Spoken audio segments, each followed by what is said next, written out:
Temperatures will be in the 50s. We're talking about east and southeast winds picking up 25 to 45 miles an hour. And on Friday, variable clouds, maybe a little sun during the afternoon, very windy, temperatures in the 50s. Westerly winds could gust to 50 miles an hour. We should be fine for Halloween except for the wind. On the Money Matters Radio Network, I'm Marc Rosenthal. My name is Dale Pazinski. I volunteer with United Way to help the homeless in my community learn computer skills and build a basic resume. I don't just wear the shirt, I live it.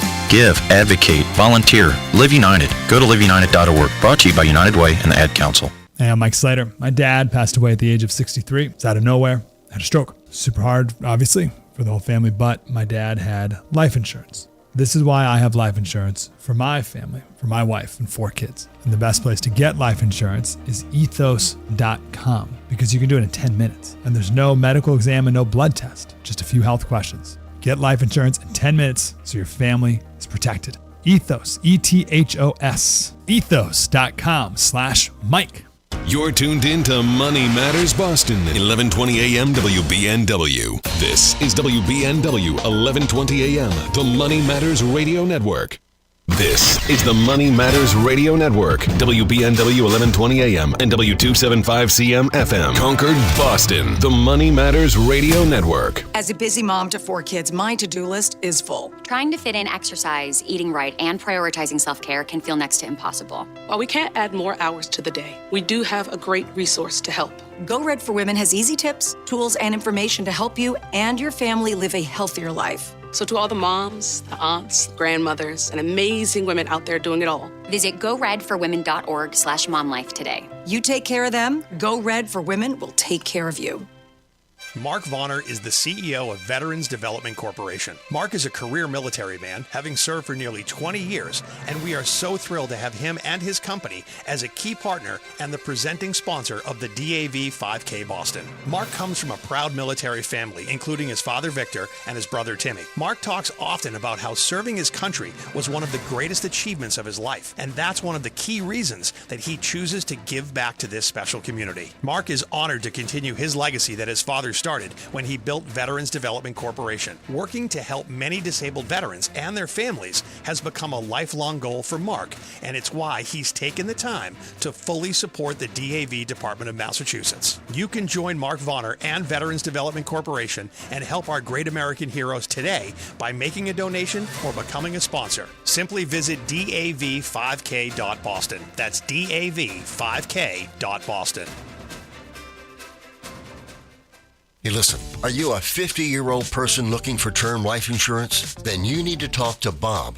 Bob specializes in helping people find $1 million or more of term life insurance for a couple of $100 a month. Look, you need to know there's a price war in the term life insurance business, and you may be paying too much. Call Bob, and he'll shop and see how much money he can save you. Look, this could be the last term life insurance policy you ever have. Your rates are guaranteed for the next 20 years. That's right, guaranteed level rates for the next 20 years. And if you're a smoker or your health is not perfect, Bob has great rates for you too. So for $1 million of term life insurance coverage for a couple of $100 a month, call Bob right now. 800-965-7987. 800-965-7987. 800-965-7987. That's 800-965-7987. Paid for by Term Direct. Hi, this is Chuck and Mike from the Armstrong Advisory Group, and we've got a guide available this month titled Understanding Required Minimum Distributions. Mike, a lot of changes in the RMD landscape. When do people have to take RMDs from either IRAs or Roths? How old are you? Me personally? So this does start changing now. It is currently 73 for a lot of folks. For some younger folks, it's actually now going to be 75 years old for your traditional IRAs and 401ks. And so that started at 70 and a half just a few years ago. And so this is a new set of rules for a lot of people. When you look at how the penalty situation has evolved, this is one area that's actually gotten a little bit more lenient in recent years. And so that's something where if you are new to RMDs, there are some incentives if you've missed one to get that squared away as soon as possible. There are, but, key takeaway. understand these rules and don't miss your required minimum distribution, because there are still penalties for something that, again, is completely avoidable. Yes, the penalties used to be bigger. They are less stringent now and a bit smaller, but it is still unnecessary extra taxes and fees that you will end up paying if you do miss your required minimum distribution. So get our guide and learn a little bit more about how all of this works. Folks, the guide is titled Understanding Required Minimum Distributions, and there are two ways that you can request it. The first is by calling 800-393-4001. The second is by visiting ArmstrongAdvisory.com. Again, that number is 800-393-4001, or you can request it online at ArmstrongAdvisory.com. The proceeding was paid for by Armstrong Advisory Group, a registered investment advisor. Nothing in the ad or in any Armstrong guide is specific financial, legal, or tax advice. Consult your own financial, tax, and estate planning advisors before making any investment decisions. Armstrong may contact you to offer investment advisory services. This is Michael Valila, Adjutant of the Disabled American Veterans Department of Massachusetts. We pride ourselves on being able to support veterans in their time of greatest need, ensuring they receive the protections they deserve. For over 100 years, the DAV of Massachusetts has helped thousands of veterans with housing, transportation, and medical assistance, and you can help too. Please visit dav5k.boston and make a donation today. That's dav5k.boston.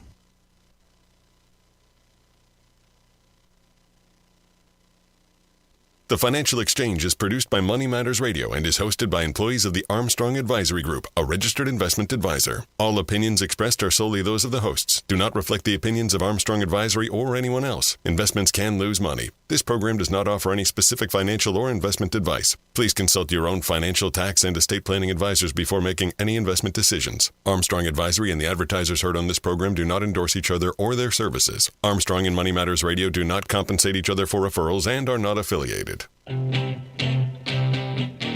This is the Financial Exchange with Chuck Zodda and Marc Fandetti. Your exclusive look at business and financial news affecting your day, your city, your world. Stay informed and up to date about economic and market trends, plus breaking business news every day. The Financial Exchange is a proud partner of the Disabled American Veterans Department of Massachusetts. Help us support our great American heroes by visiting dav5k.boston and making a donation today. This is the Financial Exchange with Chuck Zodda and Marc Fandetti. Chuck, Mark, and Tucker with you, and gotta tell you, pretty excited for today. We got an awful lot going on in terms of we've got earnings, we've got a Fed meeting, we've got Nvidia becoming the first $5 trillion company ever. Mark, if you can't get excited about a day like today in financial markets, then financial markets aren't for you. They're just not. This is a fun one here. Even if it makes you a little nervous, it should nevertheless have you very engaged. Well, I'm a big hockey fan, right? And the Boston Bruins this year, the Bruins are my team, and they're not a good team, like, make no bones about it, but they're engaging. Like, no matter what, you feel something watching these games this year. It's either the first period of yesterday where they're down 2-0 in the first 4 minutes, and you're like, my goodness, I don't know if we're going to make it through October on this one, or the subsequent, 2 periods after where they score 5 unanswered goals, and you're like, wow, like, look at this, it's the best thing ever. That's a good analogy. It's the same thing with markets today. Like, you don't know what you're going to get. I mean, the general trend for the last 6 months has been up and to the right, but ultimately, what you're going to get today is going to be pretty interesting and pretty exciting. Like, you're not going to leave today feeling like you didn't get your money's worth. As long as it keeps going up, obviously. No, like I'm saying, even if it goes down. I don't think a lot of people would feel the same. You don't feel the same emotion. You're engaged, but it's apprehensive. But that's what I'm saying. I'm saying, like, if you are a follower of markets, you're going to come away from today feeling something. And if you don't, you're doing it wrong. I'm not saying you have to act on that feeling, but what I am saying is, like, you're going to feel something after today. I mean, look, Nvidia hits $5 trillion for the first time ever. And by the way, happens on No news. It's not, new contracts they signed. It's not this. It's not that. It's just... Yeah, that's a good sign. It's just happening. I mean, again, you got a company that's this big adding 10% in 2 days. Doesn't fill you with, the signs that this is the most stable rally, but whatever. Like, either way, like, here's the thing. I have all these different feelings attached to this. I'm sitting there and I'm going, okay, the stock just added 15% over the last week on nothing. Okay. Part of me goes, man, that's not great. That's not what you want to see. Another part of me goes, wow, like this is amazing. Like you just added $750 billion in market cap in a span of, 5 trading days. Holy cow. Like this is amazing. And I think it's okay to feel all of those things simultaneously. I'm not saying that you have to act on any of them, but ultimately you got to admit, like, what we're seeing now is pretty spectacular. Like, we've never seen stuff like this before. Not of this. If Nvidia were a country, it would be like the third biggest behind the U.S. and China. Well, Japan is a little over $6.5 trillion. So I'm exaggerating a bit. India might be a little bit bigger, but it would be in the top several if Nvidia were a country in terms of market cap. The total value. But now you're comparing market cap to I'm comparing. Actually, I'm using market cap World Bank data for those countries. Sorry, so I'm using market cap. Oh, in terms of size of their stock market. Markets. Yes, I'm sorry. Yes, okay. Size of their stock market. If Nvidia, I didn't say that very deftly. If Nvidia were a country, its stock market is the way I should have said it would be among the top several, depending on when you take the snapshot. Want another fascinating statistic? Like I don't know if mine's fascinating. No. This one is Nvidia right now. Its market cap is greater than the entire S&P 500 industrial sector's market cap. Yeah, that's mind blowing too. I mean, like you look at it, and by the way, the S&P 500 industrial sector, like we're not talking companies that are, anything to sneeze at. You go through the list of companies in there, you're talking GE, Boeing, Raytheon, Caterpillar, Deere, Carrier, who else do we have in here? Eaton Corporation, Parker Hannifin, Union Pacific, Norfolk Southern. Yeah, some household names in You're there. talking about, like, the country does not work without these companies existing and doing what they're doing. Like I know that we might be like, well, ultimately, like what's the big deal? I mean, Boeing hasn't had their act together in a while, blah blah blah. Okay, well, if you're not producing new 737s, there still are problems in the United States. Nvidia is greater than the market cap of all those companies I just listed, and then another like 50 or so that are still in that category. I mean, it's just kind of wild when you look at it. And it's expensive, but relative to other semiconductor stocks, just looking at the Philly Semiconductor Index, for example, it doesn't look that outrageously. I mean, they could all obviously be quite overvalued, guys. The whole sector's just quite valued overvalued through the roof. Probably. I should qualify that by saying probably. But it's one of those things we say quite often, like valuation people, all the old school value investors come in and they're like, well, like, look at this. I don't know why they sound like this, but it's because they're getting the crap kicked out of them every day. That's why. There are no new Everybody's value investors. firing Like, them. No one's 23 years old and is like, hey, I'm going to be a value investor. Like, that just doesn't happen today because you haven't had the pain and growth to maybe bludgeon people back there. Young Sheldon. But all the people who grew up, with Peter Lynch and this and that, it's I'm not saying he was bad. I'm saying like he was a great manager. I don't think of him as well anyway. But ultimately, like, all the value investors are like, well, this is too pricey. Like, I'm going to find something that's cheaper. And quite honestly, valuation is a horrible way in this market for the last 15 years to make investment Yeah, we're talking decisions. about two different uses. As always, ask somebody when they throw a concept out there, what are you using it for? Valuation is very useful if you're putting together a portfolio of securities and looking for things that might be overlooked by other investors. It's a useful starting point. It's quite... it's quite unhelpful if you're using it as a market timing tool, which is what you were saying. So there are at least two different ways to use it. Well, and also it's not something that reflects. It's not something that reflects the likelihood that valuation changes in the future either. Case in point, emerging market stocks. They have been cheap for 20 years now. you got to be careful there because I don't know that you can compare. There are some investors. Rob Arnott was running money. I once asked him the question. He runs a firm called Research Affiliates, a pretty well-known researcher. He's adamant that you can compare these things across markets. Others, and I took up their cause, equally adamant you cannot. I'm not convinced you can compare. But people do. I know. This is the point that I'm making. I think they're wrong, Chuck, to do that. Is what I'm saying. I don't think you should do it. But people still do. I know. I'm not saying that you should or shouldn't, but I'm saying... Well, they're wrong. I see. Or, you want another example? Look at energy stocks. Yeah. They've been cheap for a decade. They also haven't gone anywhere for a decade. Yeah. Outside of, what they did in 2022, it's been something where it's been basically a lost decade for energy investors. Yeah.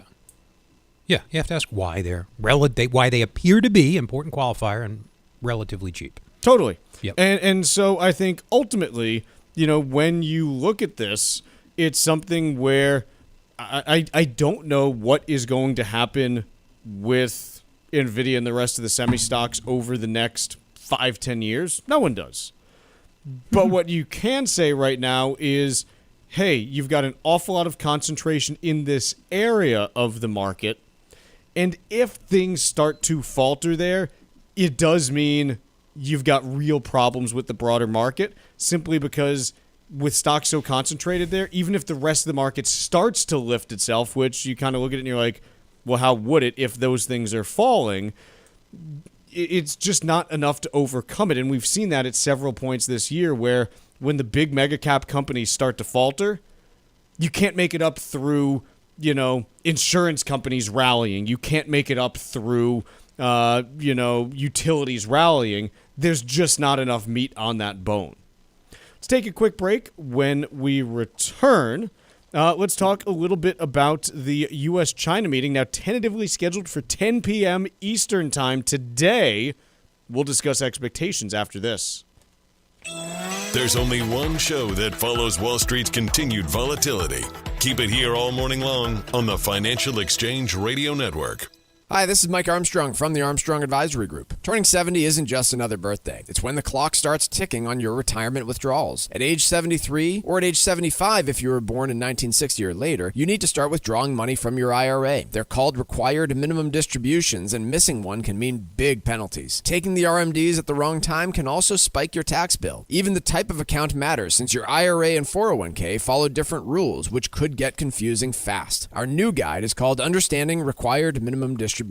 It breaks the process down in simple terms so you know when to start, how much to take, and ways to manage the tax impact. Request your copy today by calling 800-393-4001. That's 800-393-4001 or ArmstrongAdvisory.com. The proceeding was paid for by Armstrong Advisory Group, a registered investment advisor. Nothing in the ad or in any Armstrong guide is specific financial, legal, or tax advice. Consult your own financial, tax, and estate planning advisors before making any investment decisions. Armstrong may contact you to offer investment advisory services. Marc Varner is the CEO of Veterans Development Corporation. Marc faithfully served his country from 1981 to 1984, and we're thrilled to have him as a partner and presenting sponsor of the DAV 5K Boston. Marc comes from a proud military family that includes his father Victor and brother Timmy. Marc talks often about how serving his country was one of the greatest achievements of his life, and it's one of the main reasons he chooses to give back to this special community. Marc is honored to continue the legacy that his father started when he built Veterans Development Corporation. Working to help many disabled veterans and their families has become a lifelong goal for Marc, and it's why he's taken the time to fully support the Disabled American Veterans Department of Massachusetts. You can join Marc and help our great American heroes today by making a donation to support the DAV Department of Massachusetts. Please visit dav5k.boston. That's dav5k.boston. Cushing & Dolan want to help you avoid costly mistakes when it comes to gifting assets to your children. Their brand new guide, Making the Most of Gifting Assets, shares crucial strategies to help you protect your legacy and your family. Many people think gifting is always a good thing, but if it's done the wrong way, it can create real headaches. Even well-intentioned gifts can cause complications if your children are dealing with financial pressure or legal issues like a divorce. The guide also explains how a major gift, like a home or vacation property, could come with hidden tax consequences that may impact your entire estate plan. Before you make any big moves, arm yourself with the facts in this new guide from Cushing & Dolan. Call 866-848-5699 right now to get your copy. That's 866-848-5699. Or request it online at LegalExchangeShow.com. That's LegalExchangeShow.com. The proceeding was paid for and the views expressed are solely those of Cushing & Dolan. Cushing & Dolan and or Armstrong Advisory may contact you offering legal or investment services. Cushing & Dolan and Armstrong Advisory do not endorse each other and are not affiliated. Hey, listen, are you a 50-year-old person looking for term life insurance? Then you need to talk to Bob. Bob specializes in helping people find $1 million or more of term life insurance for a couple of $100 a month. Look, you need to know there's a price war in the term life insurance business, and you may be paying too much. Call Bob, and he'll shop and see how much money he can save you. Look, this could be the last term life insurance policy you ever have. Your rates are guaranteed for the next 20 years. That's right, guaranteed level rates for the next 20 years. And if you're a smoker or your health is not perfect, Bob has great rates for you too. So for $1 million of term life insurance coverage for a couple of $100 a month, call Bob right now. 800-965-7987. 800-965-7987. 800-965-7987. That's 800-965-7987. Paid for by Term Direct.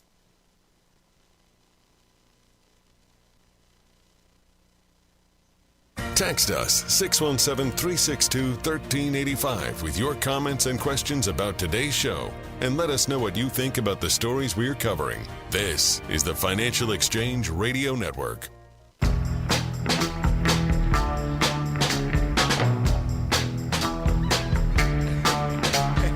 The Financial Exchange is a proud partner of the Disabled American Veterans Department of Massachusetts, and this year's DAV 5K is coming up here Saturday, November 8th at Castle Island. The race is sold out, but you can still take part by making a donation to support our great American heroes. Please visit dav5k.boston to make your gift today. Your participation helps provide vital services like free transportation to medical appointments and safe housing for single veterans and their families. Donate today at dav5k.boston. That's dav5k.boston.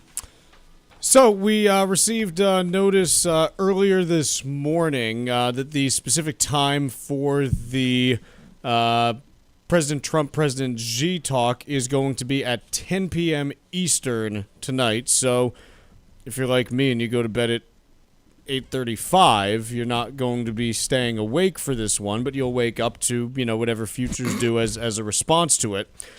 Big things that are expected, and this is reporting from Bloomberg here. The fentanyl tariff expected to be discussed, and President Trump has indicated that there may be a reduction in that tariff that happens. Currently, that fentanyl-related tariff stands at 20%. Wall Street Journal reporting that President Trump may consider cutting that to 10%. And also some chatter that the president may allow China access to Nvidia's flagship line of semiconductors known as their Blackwell processors.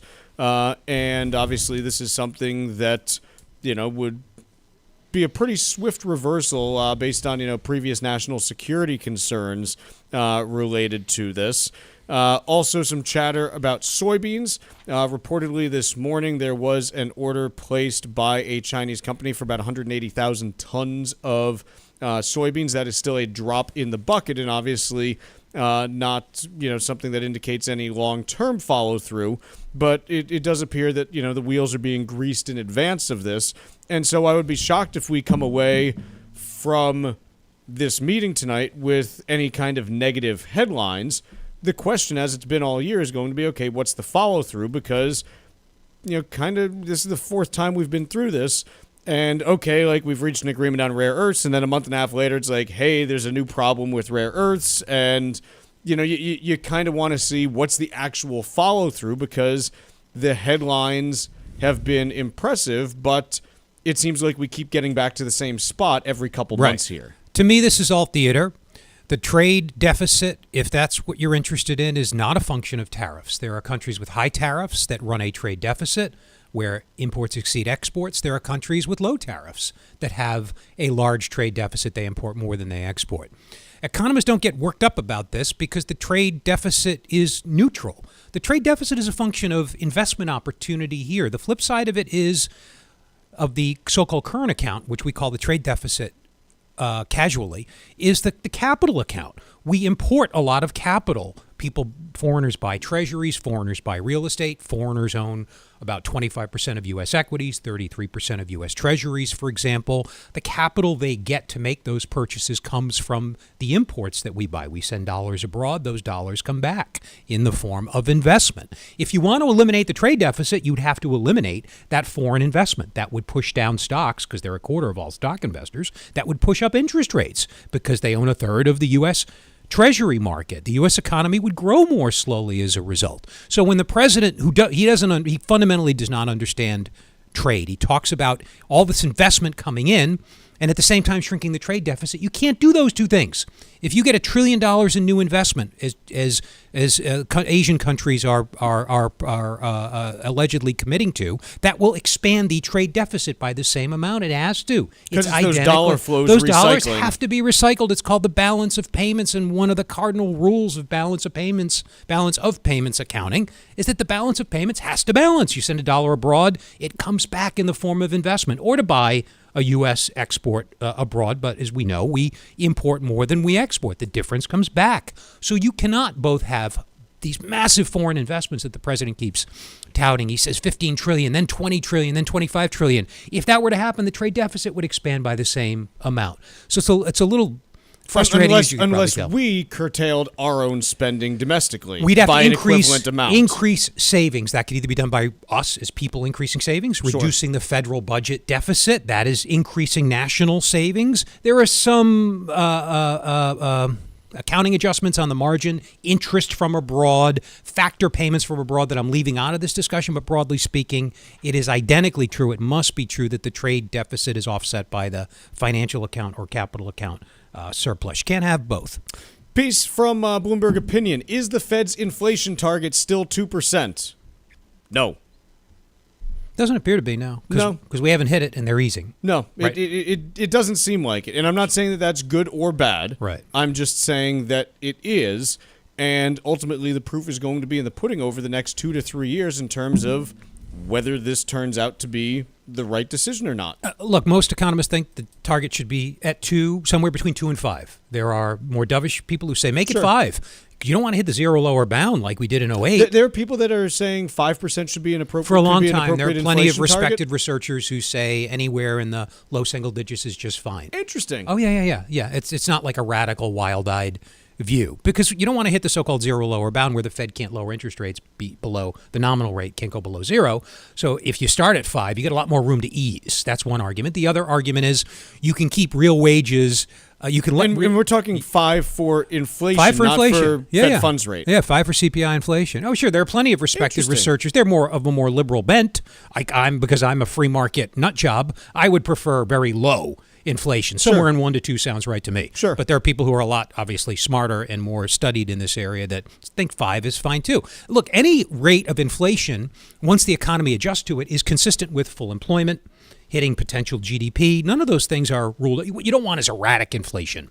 Inflation that keeps people guessing. And inflation that requires large adjustments to policy on a regular basis. Yeah, that's disruptive. As long as it's steady, it's anything in the low single digits, even I'd have to admit, is probably fine. There's nothing inherently bad about 4% versus 2. But when the Fed is committed to 2 and they say, well, we can't hit it or we don't feel like hitting it, let's let it drift up, it leaves everybody guessing. They should explicitly say within a range, maybe, where they want it to fall. And we've said before, look, you've had, even in recent history, the 1990s saw pretty darn close to 3% inflation over the course of them.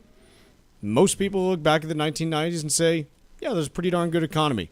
So it's not to say that you need to inherently get to 2%, but I think what we've become accustomed to, at the very least, over the last 40 years is inflation that generally has run in the low to mid 2s. You know, the 90s were kind of the outlier, and most of that was concentrated in the first half of the decade, largely due to energy prices as a result of the Gulf War.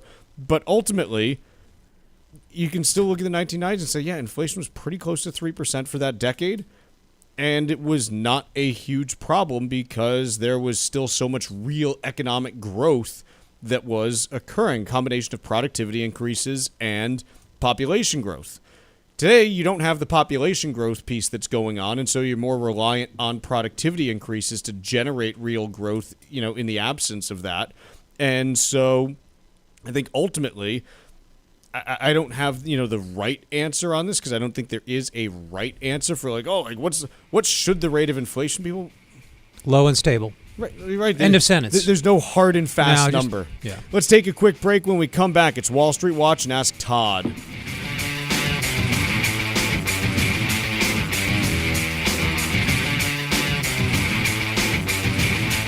Like us on Facebook and follow us on Twitter @TFE Show. Breaking business news is always first, right here on the Financial Exchange Radio Network. Sometimes we know what's next. Other times, it's impossible to know. Life can change in an instant. Don't be caught standing by the next time someone's heart stops. Knowing CPR gives you the ability to act and takes you from bystander to lifesaver.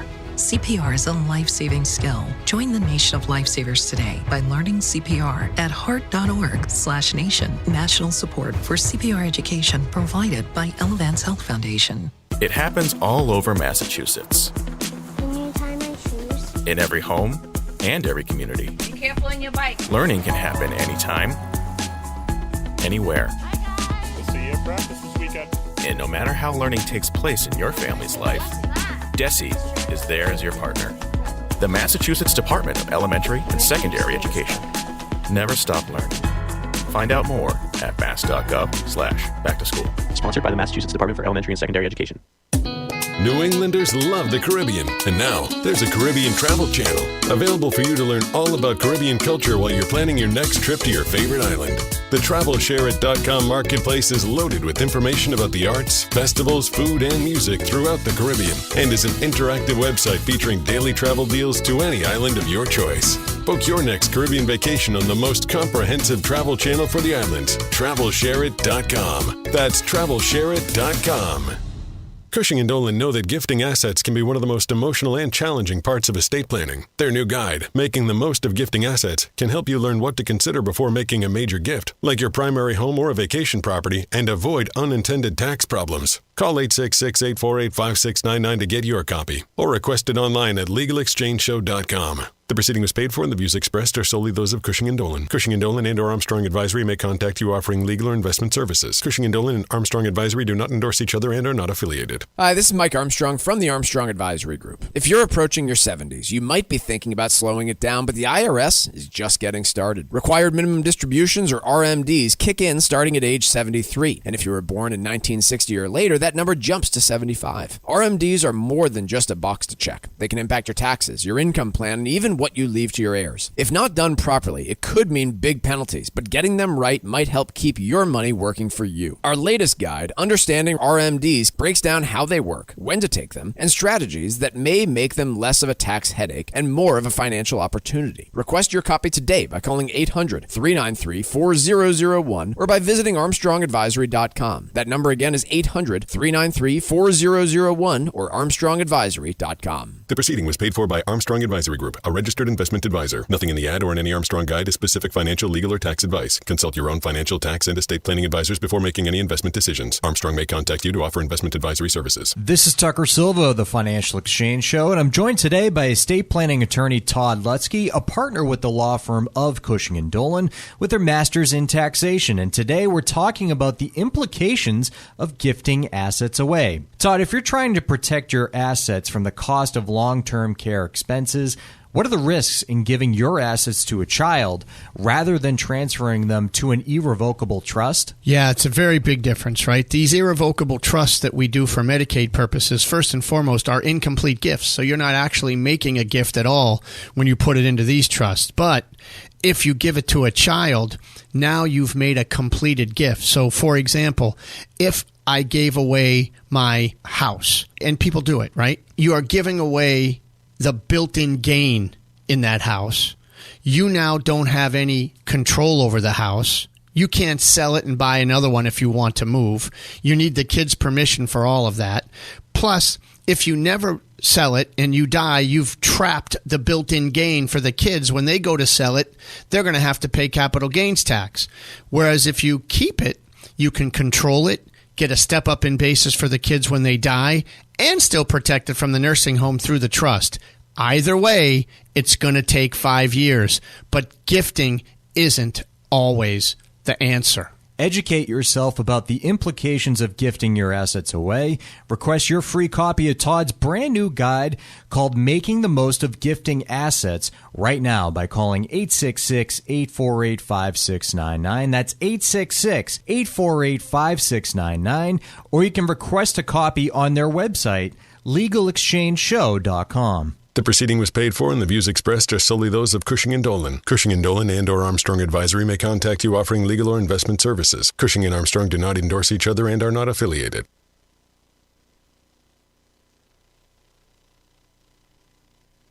Time now for Wall Street Watch. A complete look at what's moving markets so far today, right here on the Financial Exchange Radio Network. Well, it's Fed meeting day, and markets are extending gains from their fresh record highs. Fed Chairman Jerome Powell will hold a press conference at 2:30 this afternoon after the expected quarter-point rate cut. However, the big news on the day surrounds Nvidia, where the chip and AI giant has officially crossed $5 trillion in market cap, the first company to do so. Nvidia shares are climbing nearly 5% on the day. Right now, the Dow is up by 0.5% or 250 points. S&P 500 is up 0.33% or 21 points. NASDAQ up 0.7% or 168 points higher. Russell 2000 is edging higher, mostly flat. 10-year Treasury yield is right around 4%, and crude oil is up over 0.5% higher, trading at $60.50 a barrel. Boeing posted mixed quarterly results. While its revenue beat estimates, the aerospace company logged a steeper loss than anticipated. Boeing also said it had increased 737 production to 38 airplanes a month. Shares in Boeing are down over 2%. Meanwhile, shares in Caterpillar surging 13% after the maker of construction machinery beat third quarter forecasts. Elsewhere, Fiserv shares are tanking 43% after the financial services tech company reported a substantial third quarter earnings and revenue miss. Mondelez cut its 2025 guidance, where the snack maker cited high cocoa prices and transportation costs, and also noted Americans were buying fewer snacks. That stock is retreating by 3%. Booking Holdings beat quarterly forecasts as travel demand stabilized. The online travel agency also hiked its annual revenue growth outlook. Shares are down by 1%. And after today's closing bell, the kickoff to big tech earnings begins, where Alphabet, Meta, and Microsoft will all report their third quarter results. I'm Tucker Silva, and that is Wall Street Watch. This is Ask Todd on the Financial Exchange Radio Network. If you have an existing estate plan or are in the market for one, Todd Lutzke is here to answer your questions and help you plan for later life. Ask Todd is presented by Cushing & Dolan, serving Massachusetts and New England for more than 35 years, helping families with estate and tax planning, Medicaid planning, and probate law. Visit CushingDolan.com. Now, here's Todd Lutzke. As promised, Todd Lutzke now joins us from the law firm of Cushing & Dolan. We got phone lines open because the segment is Ask Todd. It's your chance to ask Todd your estate planning questions, and he'll actually answer them. Yeah, it's not just you asking, it's him answering as well. Phone lines are wide open right now at 888-205-2263. That is the number to call to ask Todd your estate planning questions. Again, it's 888-205-2263. We can normally get through 2 to 3 questions, so get calling early, get calling often to make sure we get to your question for Todd. Again, that number is 888-205-2263. Mr. Lutzke, how are you doing today? I am doing just fine. How you been? Good. I had a busy day yesterday. Yeah, what are you doing? I was shopping for cherries and a new microphone stand. I don't know how cherries and a microphone stand go together. Bada bing, bada boom. Oh, there you go. Yeah, it was good. Yeah. Todd, want to talk to you a little bit about gifting strategies. When is it appropriate to incorporate annual gifting into an estate plan? What role can that fill, and when do you start to see that talked about as something that makes sense for someone? Yeah, I think that's fair question, because this gifting guide really explains that. But, I mean, just because we have this ability to gift away $13.9 million, which, by the way, that is our federal estate tax exemption. You've heard us talk about that many times. It is also our gift tax exemption, right? You get to use up that exemption either by dying, which is not usually on the to-do list, or by gifting before you lose it. That's when tax laws change, right? So, but just because you can gift away $13.9 million and pay no federal gift tax, and remember, there's no state gift tax in any state except our neighbor Connecticut is the only one that I'm aware of that has that. So otherwise, you don't worry about state gift tax. But I don't want to just gift, because there's capital gains taxes that you have to worry about, not just death taxes, right? So if I'm going to gift away an asset, I first want to make sure that I'm getting a federal estate tax benefit, meaning if I'm under $13.9 million or married and double that exemption, right? What's that, like 28 million and change almost? So let's call it 27 and change. I probably don't need to gift to save federal estate taxes. And remember, the federal estate tax rate is 40% of the amount over the exemption. All right, well, if I'm not saving that, and I'm only saving the state estate tax, and I'll just use Massachusetts as an example, I'm only saving, say, 10 to 12%. And I end up giving away assets that have capital gain built into them. I bought a house a long time ago. You know the drill. I got a rental property that I depreciated to zero. And now it's worth $1 million. Well, I got $1 million of gain built into this property. If I give it away and I'm not saving the 40% and I'm only saving the 12%, but I trapped almost 30% long-term capital gain in that item so that my children will pay that when they sell it, I'm not sure that's helpful, right? 28, 30% versus 10%. Not a good math situation. So think about what you gift and why you're gifting. If it's just to save estate taxes, might want to double think it. Talking with Todd Lutzke from Cushing and Dolan. Still have room on the phone lines at 888-205-2263. That is the number to call to ask Todd your estate planning questions. We are going to take a quick break right now, but when we come back, it's going to be right to your questions with Todd. 888-205-2263 is the number. Again, it is 888-205-2263. Quick break, then your questions with Todd.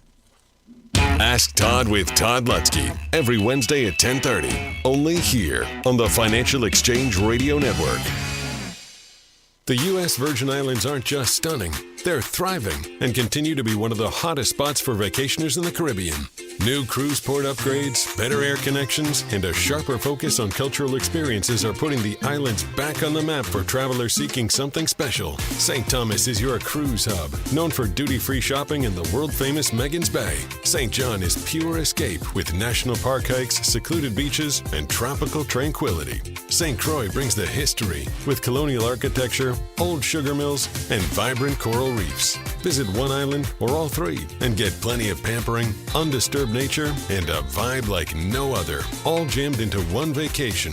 With easy travel from New England, no passport required, and no money to exchange, paradise is closer than you think. This fall, plan your getaway and fall naturally in rhythm with the heartbeat of the islands in America's Caribbean. Visit usvi.com and book your trip today.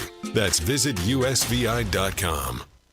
Hi, this is Chuck Zodda from the Armstrong Advisory Group. Required minimum distributions, or RMDs, may seem simple, but there's a lot more to them than just taking money out of your IRA. RMDs impact how much you pay in taxes, and they can push your income into higher brackets. And if you miss one, the penalties can be steep. They also affect how much your heirs actually get to keep, which makes timing and strategy crucial. If you have multiple accounts, it's important to know which ones you can combine and which ones you can't in order to help you avoid costly mistakes. Our new guide, Understanding Understanding RMDs shows you how to navigate the rules, limit your tax burden, and plan ahead for your legacy. Request your copy today by calling 800-393-4001. That's 800-393-4001, or you can request the guide from our website, armstrongadvisory.com. The proceeding was paid for by Armstrong Advisory Group, a registered investment advisor. Nothing in the ad or in any Armstrong guide is specific financial, legal, or tax advice. Consult your own financial, tax, and estate planning advisors before making any investment decisions. Armstrong may contact you to offer investment advisory services. Cushing & Dolan want to help you avoid costly mistakes when it comes to gifting assets to your children. Their brand new guide, Making the Most of Gifting Assets, shares crucial strategies to help you protect your legacy and your family. Many people think gifting is always a good thing, but if it's done the wrong way, it can create real headaches. Even well-intentioned gifts can cause complications if your children are dealing with financial pressure or legal issues like a divorce. The guide also explains how a major gift, like a home or vacation property, could come with hidden tax consequences that may impact your entire estate plan. Before you make any big moves, arm yourself with the facts in this new guide from Cushing & Dolan. Call 866-848-5699 right now to get your copy. That's 866-848-5699. Or request it online at LegalExchangeShow.com. That's LegalExchangeShow.com. The proceeding was paid for and the views expressed are solely those of Cushing & Dolan. Cushing & Dolan and or Armstrong Advisory may contact you offering legal or investment services. Cushing & Dolan and Armstrong Advisory do not endorse each other and are not affiliated. Here at the Massachusetts Department of Elementary and Secondary Education, we are committed to all students not only attending, but succeeding at school. Your presence is powerful. Share why you attend at doe.mass.edu. Sponsored by the Massachusetts Department of Elementary and Secondary Education. Let's talk LDL. AKA bad cholesterol. The higher your LDL cholesterol, the higher your risk of a heart attack or stroke. Your health matters. Know your number. Talk to your doctor and get your cholesterol checked. And learn how to help lower your LDL bad cholesterol. Because your health is in your hands. Find out more at heart.org/LDL. You're listening to Ask Todd with Todd Lutzke on the Financial Exchange Radio Network.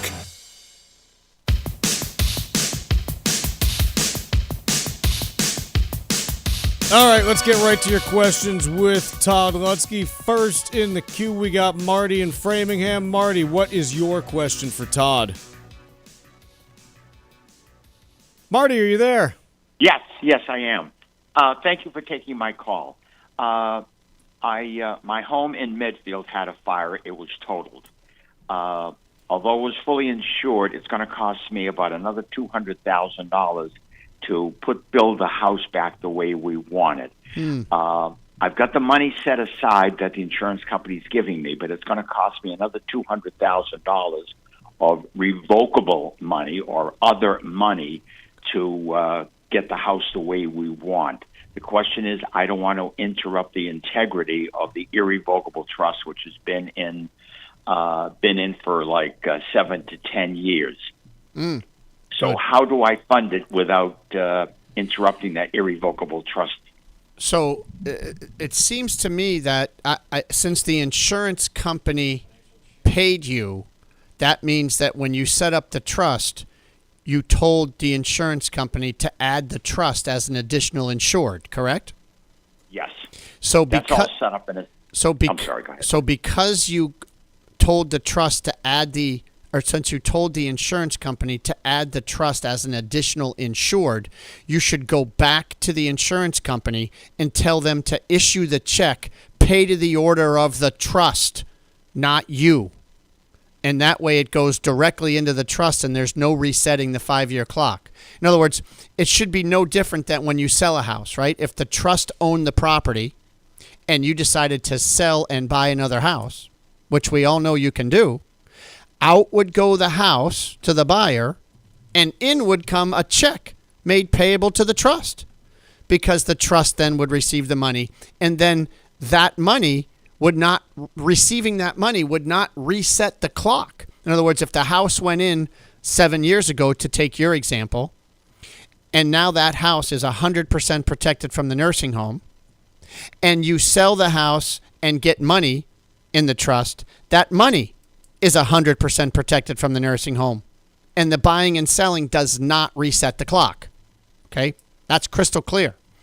However, in this case, if you've lost the house, which is kind of like a sale, it's gone, and in exchange for that being gone, the trust is going to get paid. What? It's going to get paid the insurance.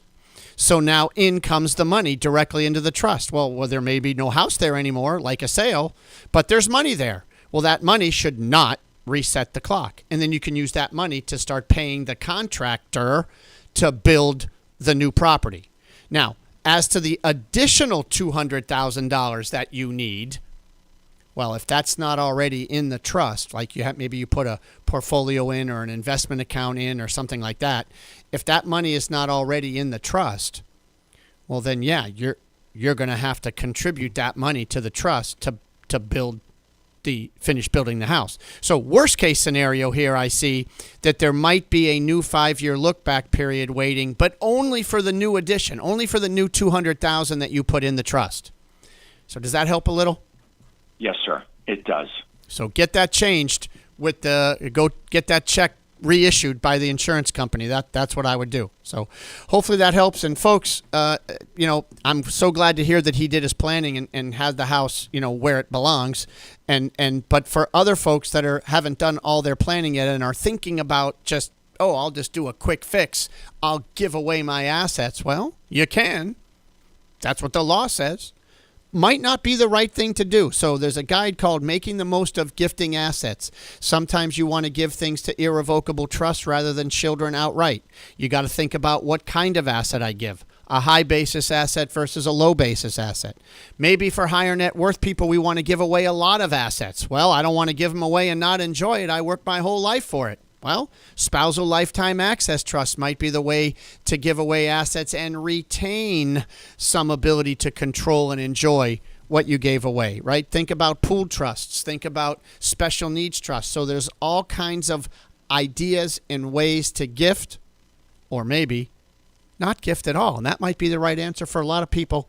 Call and get the guide, folks. We're getting near the end of the month. It's going to go back in the vault. 866-848-5699 or legalexchangeshow.com. Again, 866-848-5699 or legalexchangeshow.com. Got another one for you here. Let's go to Dan in Florida. Dan, what is your question for Todd Lutzke? Todd, first of all, I'm a Massachusetts resident. Okay. And I'm trying to shelter my holdings from the mass tax. Okay. Does an irrevocable trust do that? So it depends on the kind of irrevocable trust. So let me explain. First of all, are you married? No, I was married. She passed away. Okay. So how much are you worth in total? Round number.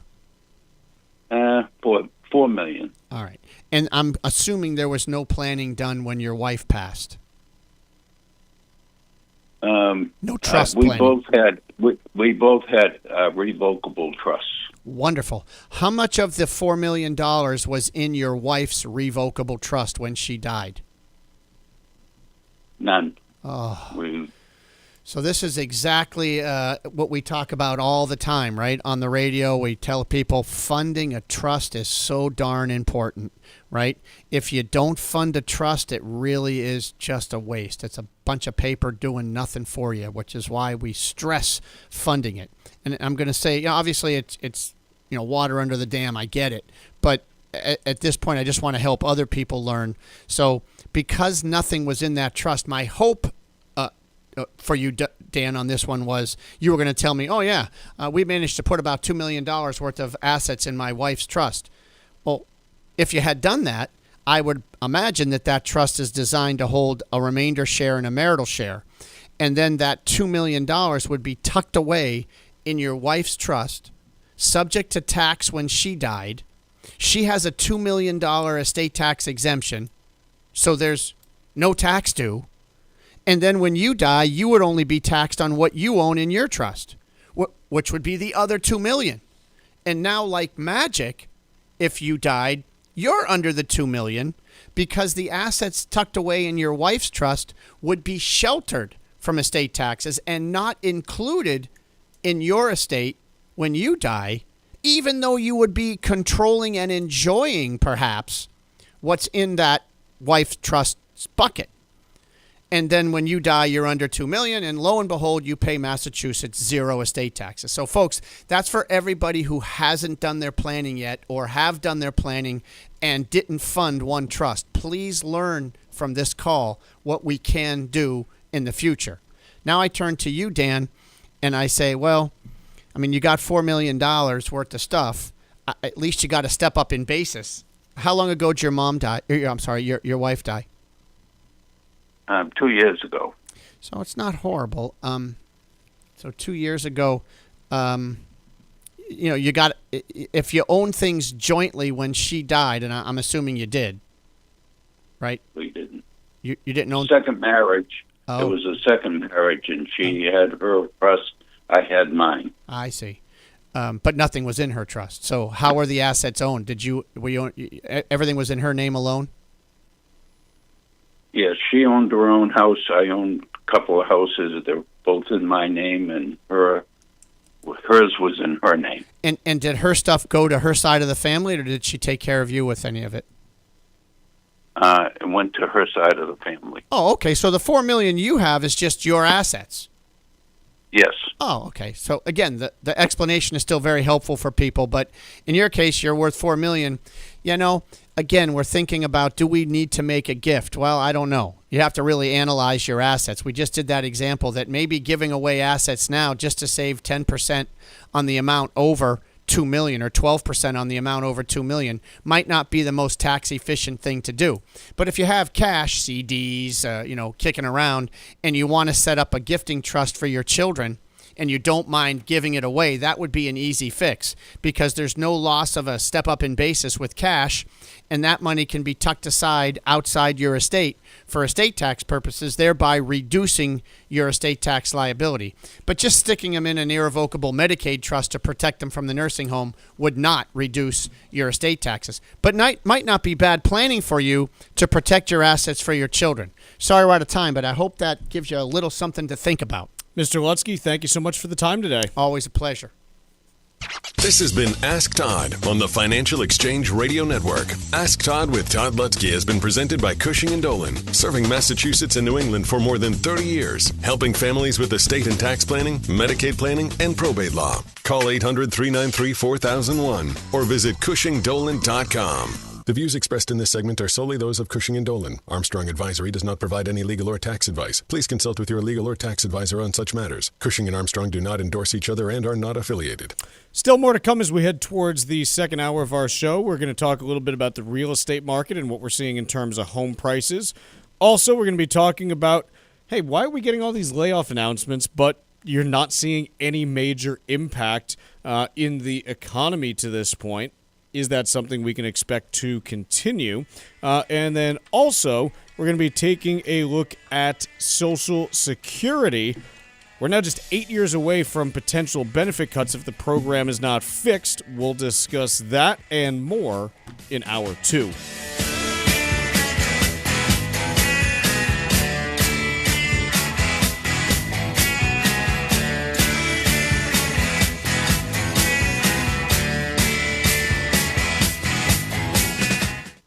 Are you over the age of 50? Want peace of mind and financial security for your family? Here's an important message to you from Senior Care USA. The average funeral now costs over $10,000. That leaves your loved ones the burden of paying your debts and funeral costs. Our plans start as low as $1 per day and will pay your family up to $30,000 to help pay for your funeral and other expenses. There are no medical exams. Your rates will never increase, and your plan cannot be canceled, regardless of your medical conditions, as long as you make your premium payments. Get up to $30,000 in final expense insurance. Call now for free information. Just answer a few simple questions and get approved right over the phone in just a few minutes. Call right now. Call 800-378-3818. 800-378-3818. 800-378-3818. That's 800-378-3818. 3818. Did you outgrow your timeshare and now you want out? But you can't. You can't sell it, and you can't get out of the contract. Imagine trying to get out of your mortgage. That's what a timeshare is. You can't just call up the bank and say, I don't want to pay it anymore. But we may be able to help you do just that. Listen, a timeshare maybe for you once was a great thing, but now you don't use it much. And they are not easy to get rid of. Plus, you do have to pay for it every month. Qualified timeshare owners can get out of their contract legally and permanently without ruining your credit or even filing bankruptcy. And imagine, no more mortgage payment or fees. Call the Timeshare Exit Hotline qualification line now. It's free to learn more. 800-455-7967. 800-455-7967. 800-455-7967. That's 800-455-7967. Paid for by Timeshare Defense. Hey, listen, are you a 50-year-old person looking for term life insurance? Then you need to talk to Bob. Bob specializes in helping people find $1 million or more of term life insurance for a couple of $100 a month. Look, you need to know there's a price war in the term life insurance business, and you may be paying too much. Call Bob, and he'll shop and see how much money he can save you. Look, this could be the last term life insurance policy you ever have. Your rates are guaranteed for the next 20 years. That's right, guaranteed level rates for the next 20 years. And if you're a smoker or your health is not perfect, Bob has great rates for you too. So for $1 million of term life insurance coverage for a couple of $100 a month, call Bob right now. 800-965-7987. 800-965-7987. 800-965-7987. That's 800-965-7987. Paid for by Term Direct. This is the Money Matters Radio Network, WBNW 1120 AM and W275 CM FM. Concord, Boston, the Money Matters Radio Network. As a busy mom to 4 kids, my to-do list is full. Trying to fit in exercise, eating right, and prioritizing self-care can feel next to impossible. While we can't add more hours to the day, we do have a great resource to help. Go Red for Women has easy tips, tools, and information to help you and your family live a healthier life. So to all the moms, the aunts, grandmothers, and amazing women out there doing it all, visit goredforwomen.org/momlife today. You take care of them, Go Red for Women will take care of you. The U.S. Virgin Islands aren't just stunning, they're thriving and continue to be one of the hottest spots for vacationers in the Caribbean. New cruise port upgrades, better air connections, and a sharper focus on cultural experiences are putting the islands back on the map for travelers seeking something special. St. Thomas is your cruise hub, known for duty-free shopping and the world-famous Megan's Bay. St. John is pure escape with national park hikes, secluded beaches, and tropical tranquility. St. Croix brings the history with colonial architecture, old sugar mills, and vibrant coral reefs. Visit one island or all 3 and get plenty of pampering, undisturbed nature, and a vibe like no other, all jammed into one vacation.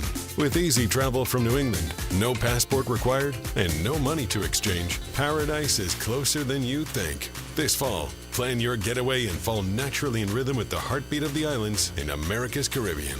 Visit usvi.com and book your trip today. That's visitusvi.com. Marc Vonner is the CEO of Veterans Development Corporation. Marc is a career military man, having served for nearly 20 years, and we are so thrilled to have him and his company as a key partner and the presenting sponsor of the DAV 5K Boston. Marc comes from a proud military family, including his father Victor and his brother Timmy. Marc talks often about how serving his country was one of the greatest achievements of his life, and that's one of the key reasons that he chooses to give back to this special community. Marc is honored to continue his legacy that his father started when he built Veterans Development Corporation. Working to help many disabled veterans and their families has become a lifelong goal for Marc, and it's why he's taken the time to fully support the DAV Department of Massachusetts. You can join Marc Vonner and Veterans Development Corporation and help our great American heroes today by making a donation or becoming a sponsor. Simply visit dav5k.boston. That's dav5k.boston.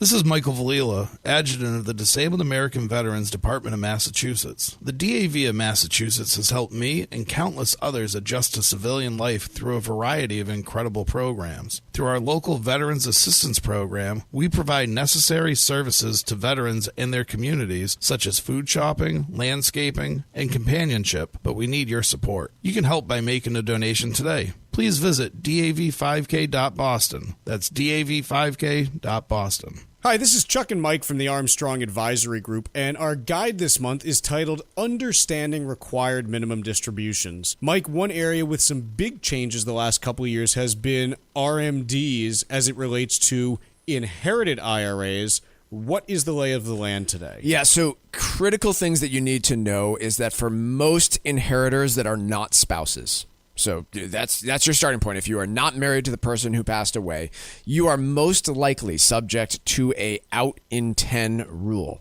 What has also changed is that you're required to satisfy two different rules for most folks. Again, you are required to empty that inherited IRA within a decade. You also have annual required minimum distributions based on life expectancy. So it is really complicated now for inheritors. How does that potentially influence how a parent may leave assets to surviving children in terms of taking their incomes into account? Yeah, well, I mean, look, it is going to concentrate this additional income in a decade time period after you're gone. And so it adds a little bit of complexity in terms of that estate planning, right? Maybe I've got two kids. One's a very high income earner. One is a little bit lower. Do I potentially reshape my beneficiaries so that they both receive the same amount, maybe after taxes? A lot of complex planning you can do there. The guide this month is titled Understanding Required Minimum Distributions. The two ways that you can request it are by calling 800-393-4001 or by visiting armstrongadvisory.com. Again, that number is 800-393-4001, or you can request it at armstrongadvisory.com. The proceeding was paid for by Armstrong Advisory Group, a registered investment advisor. Nothing in the ad or in any Armstrong guide is specific financial, legal, or tax advice. Consult your own financial, tax, and estate planning advisors before making any investment decisions. Armstrong may contact you to offer investment advisory services.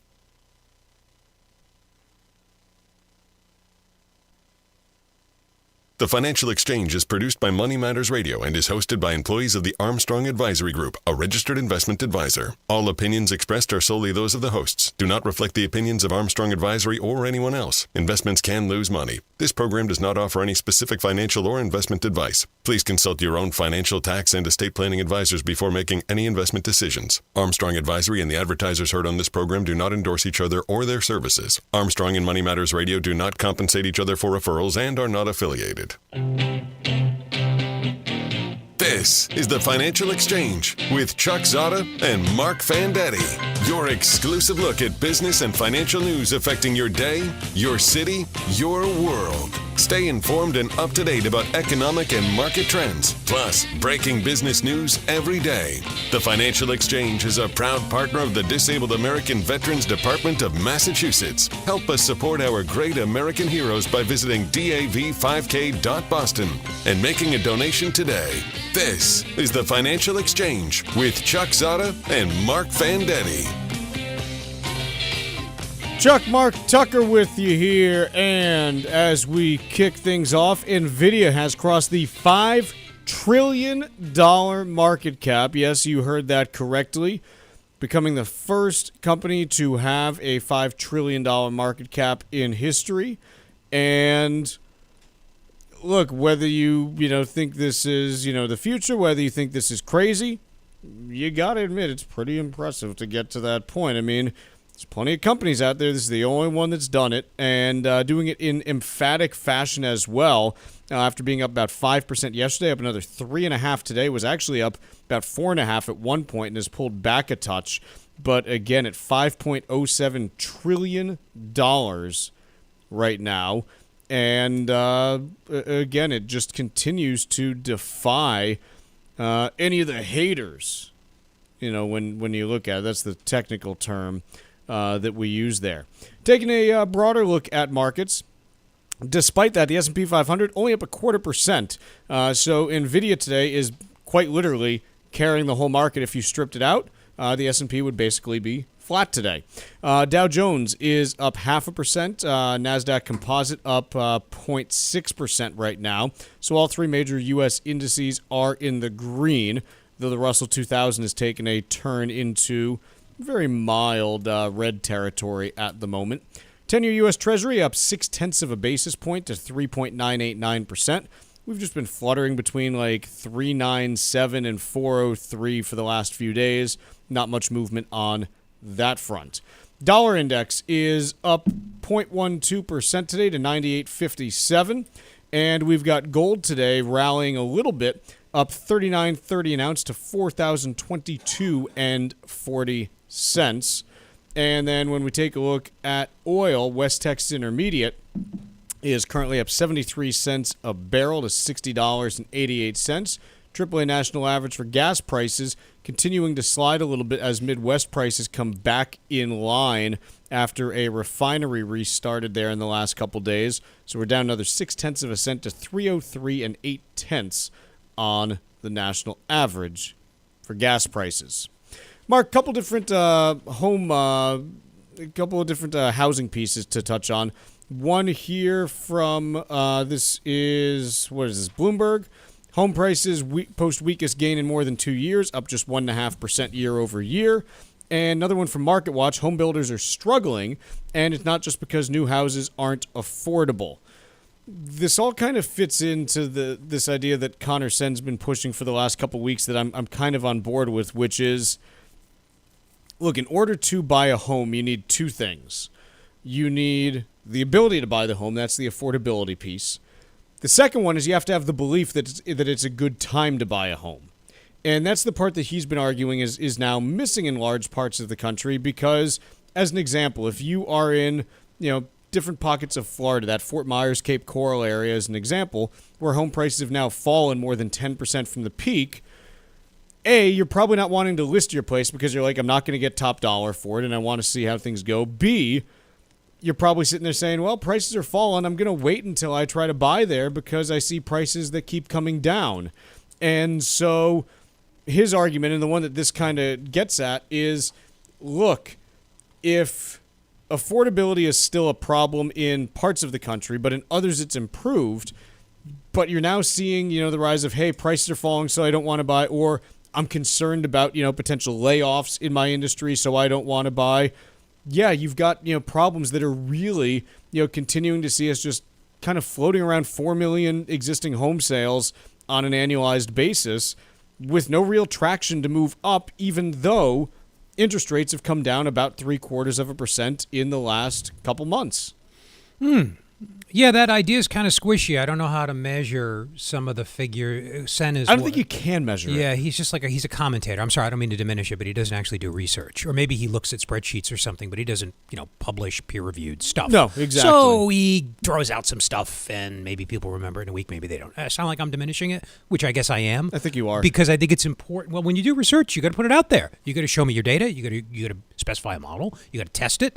You got to explain why you think it's the right specification. You got to subject it to awful things that your peers will say about the stupid mistakes that you made. It's a grueling, difficult process, tough on one's ego, but it's how you advance our understanding of things. These ideas are, to me, things you talk about with your family over Thanksgiving dinner.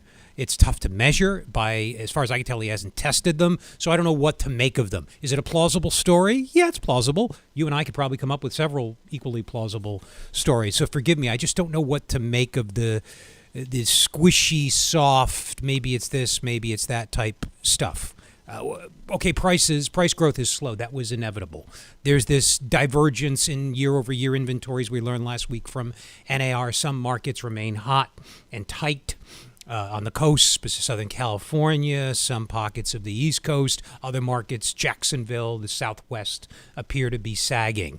That's maybe more typical, normal, if you will, prior to the nationalization of the housing market that we saw in the 2000s. To me, it seems healthier, for what it's worth. So, but that's squishy. I can't test that. It is. And quite honestly, I think that a lot of there's a lot around housing that is squishy because it's something. There's two different things that I think make it tough to make housing non-squishy is each piece of real estate is unique. It's not, commoditized. Right? True. Like it's you're looking again, there's a reason why, like if you talk to real estate investors or even just people who own homes about, hey, why'd you buy this house? It's like, oh, I liked it because of X, Y, and Z. Like it does have kind of that squish factor to it. It's it's kind of this personal thing. But jobs are the same way, and there are search and matching models in economics that overcome that. Maybe that's not doable in housing. I don't know. Not my area. I probably sound stupid what I just said to a housing economist. You can still segment it and everything, and we can learn things on that front. But the other piece, I think, when we look at this, is just trying to figure out, look, prices in parts of the country have come down over the last year. Mm-hmm. Affordability has improved. Mortgage rates have come down over the last year, and yet we're still not seeing more activity. So it's kind of so what gives? The question that's being asked out there is: you got more inventory, prices are down, and mortgage rates are down, and they're still not moving. What is it in is wage growth the system slower in those markets? That's the problem? Is wage growth slower in those markets? Do we know? Has anybody tested that? Right, could be. And part of it, in specific markets like that, you don't get that data in anywhere close to real time. No, you'd have to. You're going to be getting that data a year or two after the fact. Yeah. And so it's something where, in the absence of that data, just because it's not produced in a timely fashion, and quite honestly, I don't think it's worth the cost to produce that data in a timely fashion, we're left saying, okay, could it be this, could it be that? And we don't know, but there is something that's happening there. There's a divergence that cries out for an explanation. What is going on in Phoenix that inventories are up 30, year over year, 30%? Is that right? Yeah. So there's this big divergence. Some markets look healthy. I'll again say Maryland, parts of the East Coast, they appear healthy. Others, Southwest, markets that have in the past been boom-bustish. They look more wobbly. Is it wages? Is it something else? I don't know. Is it, anyway, I obviously don't know. Let's take a quick break. When we return, we'll talk a little bit about the artificial intelligence industry and some key market signals coming up this week. We've also got trivia right after this. Find daily interviews and full shows of the Financial Exchange on our YouTube page. Subscribe to our page and get caught up on anything and everything you might have missed. This is the Financial Exchange Radio Network. New Englanders love the Caribbean, and now there's a Caribbean travel channel available for you to learn all about Caribbean culture while you're planning your next trip to your favorite island. The TravelShareIt.com marketplace is loaded with information about the arts, festivals, food, and music throughout the Caribbean, and is an interactive website featuring daily travel deals to any island of your choice. Book your next Caribbean vacation on the most comprehensive travel channel for the islands, TravelShareIt.com. That's TravelShareIt.com. This is Michael Valila, Adjutant of the Disabled American Veterans Department of Massachusetts. The DAV of Massachusetts has helped me and countless others adjust to civilian life through a variety of incredible programs. Through our local Veterans Assistance Program, we provide necessary services to veterans and their communities, such as food shopping, landscaping, and companionship, but we need your support. You can help by making a donation today. Please visit dav5k.boston. That's dav5k.boston. The U.S. Virgin Islands aren't just stunning, they're thriving and continue to be one of the hottest spots for vacationers in the Caribbean. New cruise port upgrades, better air connections, and a sharper focus on cultural experiences are putting the islands back on the map for travelers seeking something special. St. Thomas is your cruise hub, known for duty-free shopping and the world-famous Megan's Bay. St. John is pure escape with national park hikes, secluded beaches, and tropical tranquility. St. Croix brings the history with colonial architecture, old sugar mills, and vibrant coral reefs. Visit one island or all three and get plenty of pampering, undisturbed nature, and a vibe like no other, all jammed into one vacation. With easy travel from New England, no passport required, and no money to exchange, paradise is closer than you think. This fall, plan your getaway and fall naturally in rhythm with the heartbeat of the islands in America's Caribbean. Visit usvi.com and book your trip today. That's visitusvi.com. Hi, this is Chuck Zodda from the Armstrong Advisory Group. Required minimum distributions, or RMDs, may seem simple, but there's a lot more to them than just taking money out of your IRA. RMDs impact how much you pay in taxes, and they can push your income into higher brackets. And if you miss one, the penalties can be steep. They also affect how much your heirs actually get to keep, which makes timing and strategy crucial. If you have multiple accounts, it's important to know which ones you can combine and which ones you can't in order to help you avoid costly mistakes. Our new guide, Understanding RMDs, shows you how to navigate the rules, limit your tax burden, and plan ahead for your legacy. Request your copy today by calling 800-393-4001. That's 800-393-4001, or you can request the guide from our website, armstrongadvisory.com. The proceeding was paid for by Armstrong Advisory Group, a registered investment advisor. Nothing in the ad or in any Armstrong guide is specific financial, legal, or tax advice. Consult your own financial, tax, and estate planning advisors before making any investment decisions. Armstrong may contact you to offer investment advisory services. Environmental nonprofit Ocean River Institute is working with communities to tackle climate change with nature-based solutions that feature slowing water down and building more soil with grasses and plants.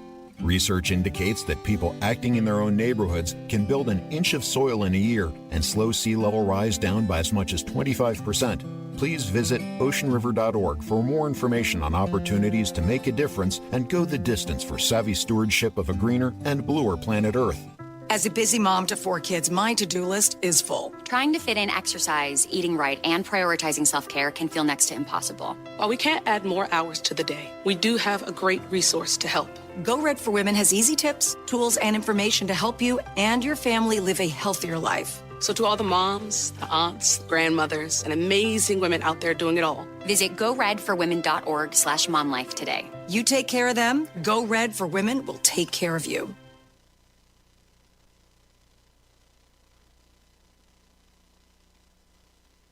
The Financial Exchange is now available every day from 11 to noon on SiriusXM's Business Radio Channel 132. Stay informed about the latest from Wall Street, fiscal policy, and breaking business news every day. The Financial Exchange is live on SiriusXM's Business Radio Channel 132. This is the Financial Exchange Radio Network.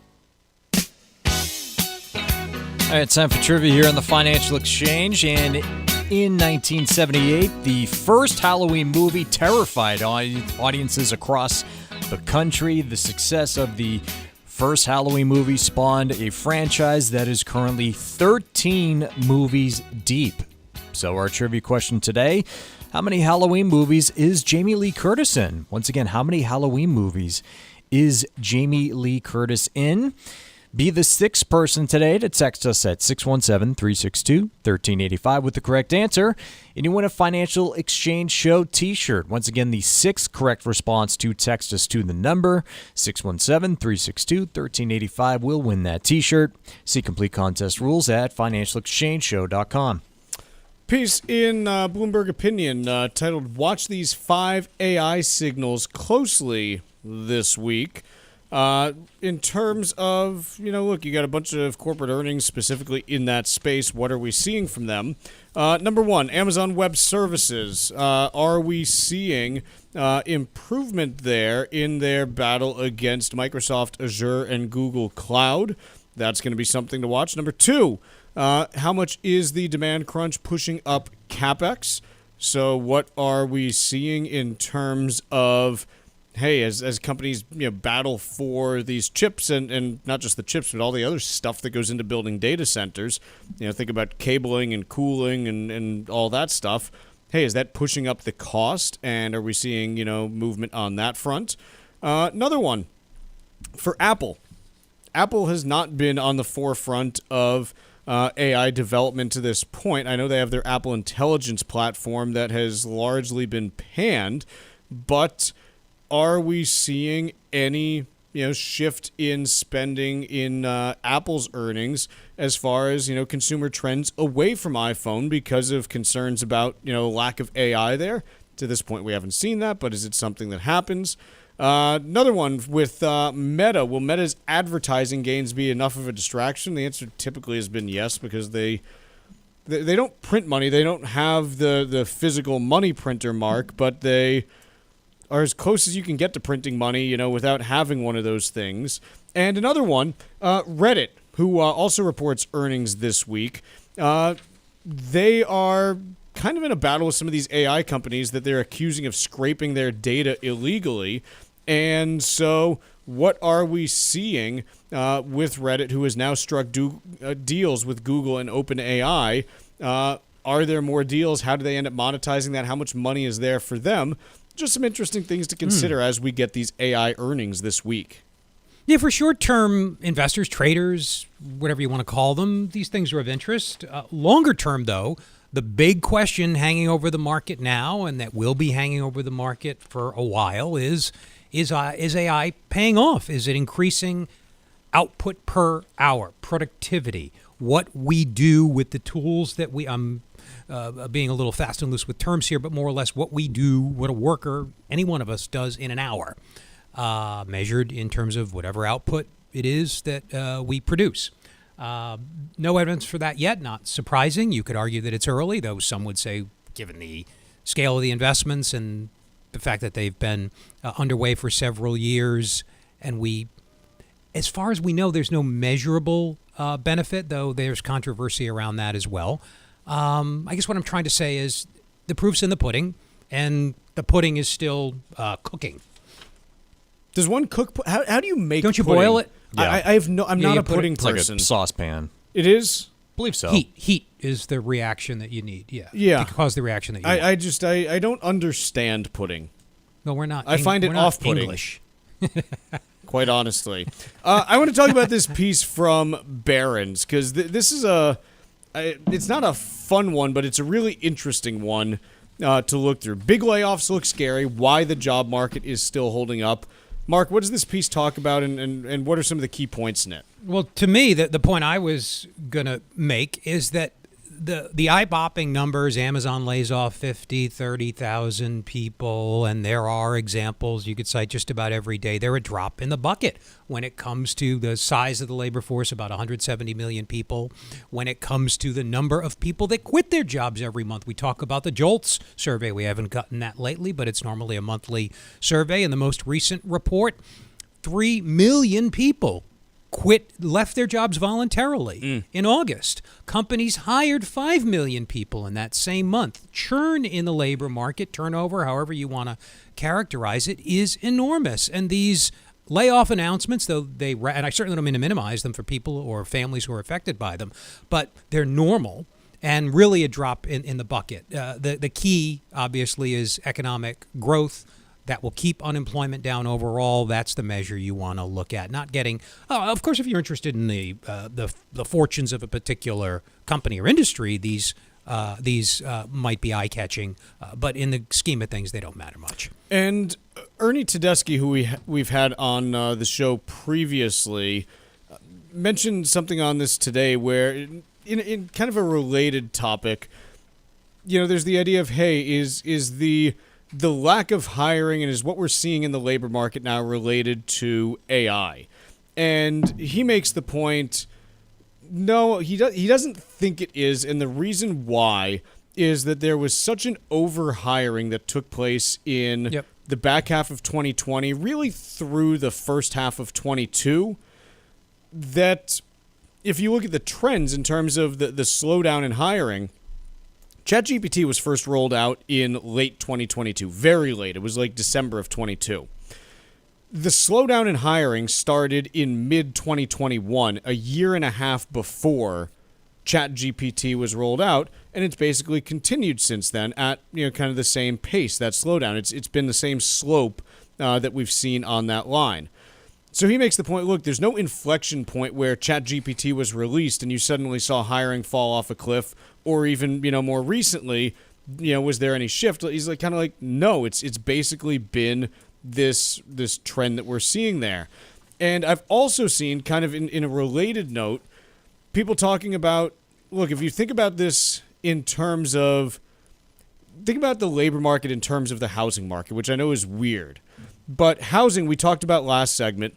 Hey, you're not seeing people buying at these prices, even though, things are cheaper than they were a year ago. Just because we're still not back to, 2019, 2018 levels of affordability relative to income. And think about companies and think about them in terms of purchasing labor. the labor that companies purchased back in 2021 and 2022 was really freaking expensive because it was an insanely competitive market. And so if you think about it from this perspective, companies can let go that surplus 21 and 22 labor right now that was priced really highly, and they either A, could say, look, we don't need any additional labor right now, but even if we do, we can get additional labor more cheaply now on a, in terms of, kind of real terms, because, hey, it's not as competitive of a job market right now. We can find better candidates for less cost today. And so some of what these companies might be doing, in particular like Amazon, who went on a hiring spree during that time, I wonder how much of the layoffs is concentrated in that, vintage of people hired in 21 and 22, where they've got these crazy pay packages, and Amazon's like, no, we can get rid of them, let that position just sit for a year, and then hire someone cheaper a year from now. Researchers will spend a lot of time trying to identify the specific reason for these layoffs. There are interesting implications for what the Fed's doing. Maybe we can talk about on the other side. Let's take a quick break. When we come back, we got Wall Street Watch, we've got Trivia Answer, and we're talking credit cockroaches when we return.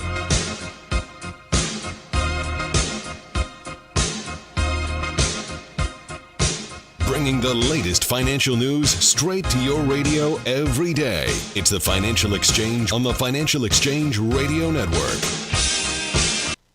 Hi, this is Mike Armstrong from the Armstrong Advisory Group. If you're approaching your 70s, you might be thinking about slowing it down, but the IRS is just getting started. Required minimum distributions, or RMDs, kick in starting at age 73. And if you were born in 1960 or later, that number jumps to 75. RMDs are more than just a box to check. They can impact your taxes, your income plan, and even what you leave to your heirs. If not done properly, it could mean big penalties, but getting them right might help keep your money working for you. Our latest guide, Understanding RMDs, breaks down how they work, when to take them, and strategies that may make them less of a tax headache and more of a financial opportunity. Request your copy today by calling 800-393-4001 or by visiting ArmstrongAdvisory.com. That number again is 800-393-4001 or ArmstrongAdvisory.com. The proceeding was paid for by Armstrong Advisory Group, a registered investment advisor. Nothing in the ad or in any Armstrong guide is specific financial, legal, or tax advice. Consult your own financial, tax, and estate planning advisors before making any investment decisions. Armstrong may contact you to offer investment advisory services. The U.S. Virgin Islands aren't just stunning, they're thriving and continue to be one of the hottest spots for vacationers in the Caribbean. New cruise port upgrades, better air connections, and a sharper focus on cultural experiences are putting the islands back on the map for travelers seeking something special. St. Thomas is your cruise hub, known for duty-free shopping in the world-famous Megan's Bay. St. John is pure escape with national park hikes, secluded beaches, and tropical tranquility. St. Croix brings the history with colonial architecture, old sugar mills, and vibrant coral reefs. Visit one island or all three and get plenty of pampering, undisturbed nature, and a vibe like no other, all jammed into one vacation. With easy travel from New England, no passport required, and no money to exchange, paradise is closer than you think. This fall, plan your getaway and fall naturally in rhythm with the heartbeat of the islands in America's Caribbean. Visit usvi.com and book your trip today. That's visitusvi.com. Marc Vonner is the CEO of Veterans Development Corporation. Marc is a career military man, having served nearly 20 years, and we are so proud to have him and his business as a key partner and a presenting sponsor of the DAV 5K Boston. The DAV Department of Massachusetts does incredible work, and it's one of the first organizations that Marc became familiar with after his military service ended back in 1984. As Marc built his company, he knew he'd be giving back to fellow veterans who needed jobs, support services, medical supplies, and so much more. Marc works with disabled veterans every day, and it's one of the key reasons why he's such a big supporter of Dan Stack, the DAV Department of Massachusetts, and the DAV 5K Boston. You can join Marc Vonner and his team and make a donation to the DAV Department of Massachusetts or become a sponsor of the DAV 5K Boston. Simply visit dav5k.boston. That's dav5k.boston. This is Tucker Silva of the Financial Exchange Show, and I'm joined today by estate planning attorney Todd Lutzke, a partner with the law firm of Cushing & Dolan with a master's in taxation. And today we're talking about the implications of gifting assets away. Todd, since the estate tax laws are projected to change on January 1st of 2026, significantly reducing the estate tax exemption, does it make sense to gift away assets right now? You know, it's a big question mark. You have to think of a few things. One, look at the size of your estate. If the exemption falls to $7 million each and you're married, you can still die with $14 million of assets and not have an estate tax. So gifting might not be important from a federal gift tax situation. But the state exemption is only $2 million, so you can only shelter $4 million. So you might want to gift to reduce your state estate tax. However, there's basis to consider. If you give away low basis assets, you're trapping capital gain. And to do that, you might be paying more in capital gains taxes later when the kids sell the assets than you're saving in just Massachusetts estate tax. So you really got to think about whether it makes sense to gift or not. And if you're going to gift, you should probably set up a gifting trust. People might be gifting large assets away and not gift the assets directly to a child. Have them in a trust for the child's benefit and then protect those assets for them. Educate yourself about the implications of gifting your assets away. Request your free copy of Todd's brand new guide called Making the Most of Gifting Assets right now by calling 866-848-5699. That's 866-848-5699. Or you can request a copy from their website, legalexchangeshow.com. The proceeding was paid for and the views expressed are solely those of Cushing & Dolan. Cushing & Dolan and or Armstrong Advisory may contact you offering legal or investment services. Cushing and Armstrong do not endorse each other and are not affiliated.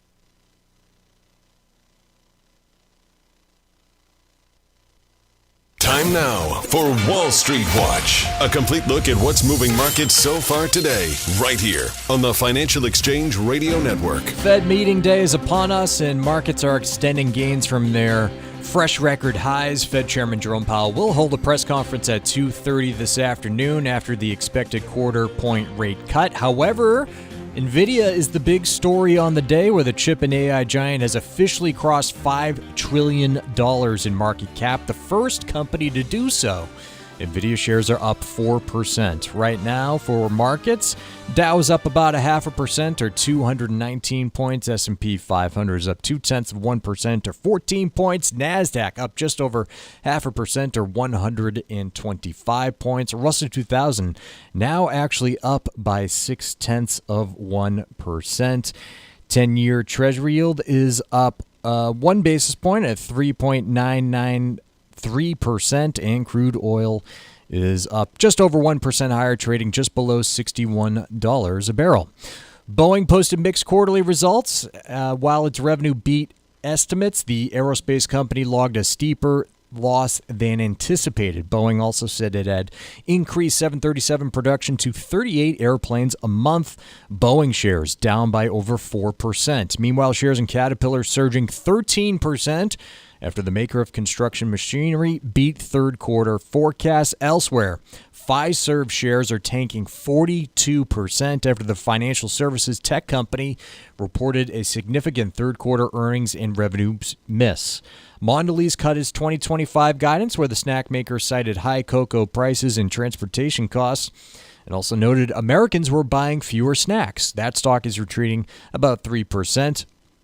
According to CNBC, General Motors laid off roughly 1,700 workers across its manufacturing sites in Michigan and Ohio, citing a slowdown in the electric vehicle market. GM stock is flat. And after today's closing bell, the kickoff to big tech earnings begins, where Alphabet, Meta, and Microsoft will all report their quarterly results. I'm Tucker Silva, and that is Wall Street Watch. And in the previous segment, we asked the trivia question, how many Halloween movies is Jamie Lee Curtis in? That would be 7. Nancy from Newbury, New Hampshire is our winner today, taking home a Financial Exchange Show t-shirt. Congrats to Nancy. And we play trivia every day here on the Financial Exchange. See complete contest rules at financialexchangeshow.com. Mark, do you have any credit cockroaches at home? I don't think I have. I don't think I've ever seen a cockroach. I haven't. Tucker, have you Depends ever where you seen live. one? Depends where you live. I think I have. Hotels, lots of them, not like the size of your thumb. I've seen like a smaller one, but like not like the ones you see in like Men in Black or something, like the giant guys. What's the biggest one you've ever seen? I've never seen one. Okay, size of your thumb. I've never seen Hotel one. in New York City once. Trapped it under a glass, left it for housekeeping. How big was it? Size of your I'm including the antenna and all of the paraphernalia. Yeah. And I think he was packing something too. May have been a Glock. I'm not sure. So he was pretty well equipped. Yeah, he was pretty well equipped. But I trapped him under a glass, and I felt proud that I was able to do it. Look at the size of that thing. I'm sort of a suburban/rural, almost country boy. So it was horrifying. Anyway, you know what people have experienced. Honestly, it wouldn't be that impressive to me, like having experienced the rats of Somerville back when I was living there. Oh, I've never experienced that. You'd be walking home at 8:39 at night. It's dark out, and you come to your door, and you're like, oh, there's a dog on the porch, and you're like, wait a minute, Come here, that's boy. not a dog. That's like a foot-long rat that's just hanging out on the porch waiting for you. Waiting for you to get home. In any case, credit cockroaches. What's for dinner? So Jamie Dimon kind of brought this into the mainstream a couple weeks ago when he said, look, in reference to some of these privately held, loans that were blowing up, hey, usually when you see, one cockroach, there's usually others that are out there. Yeah.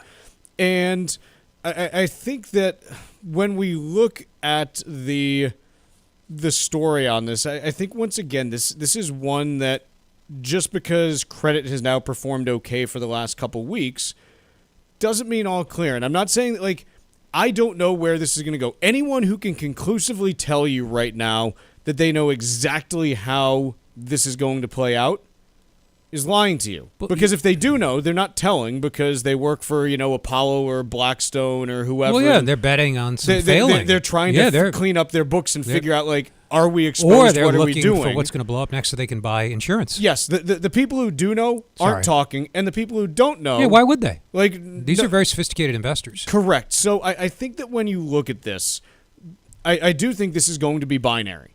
It's either going to be something where 6 months from now we look back at this and say, hey, this was kind of like Silicon Valley Bank where you had a few blow-ups. Maybe there were a couple, companies that had to be, acquired in order to manage this.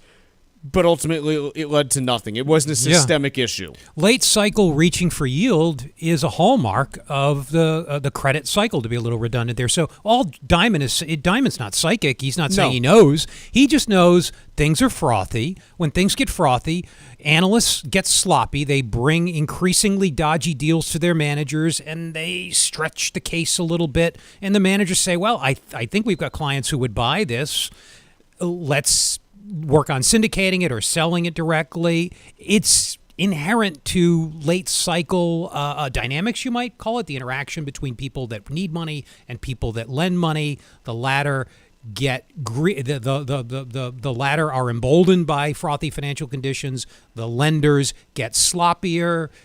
Diamond's seen this over and over again, right? So one possibility is, hey, you've got a few of these that pop up. We already went through First Brands. We went through Tricolor. There's been a couple more now that are, in the process.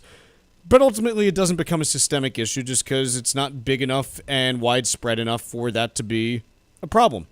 And if that's the case, we'll know in the next 6 to 9 months.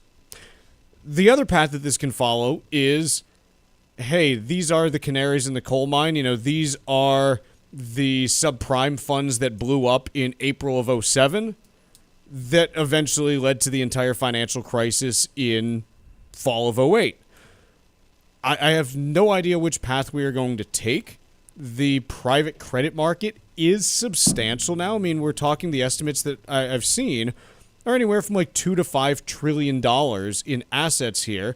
To put this in perspective, the U.S. mortgage market today is about $12 trillion, so it's anywhere from 15 to 40% the size, and no one really knows, partly because they're private markets. There is no public accounting of how much is out there. You can't look at this like you do with the bond market and be like, here are all the bonds traded publicly, here's how much is outstanding, we know how much debt is there, here's how big the U.S. stock market is because you can run the numbers. You don't know how big this is, and you don't know how widespread problems are. And it's just going to take some time for this to play out. So I think it's something that's worth monitoring, absolutely, because this stuff can go bad quickly.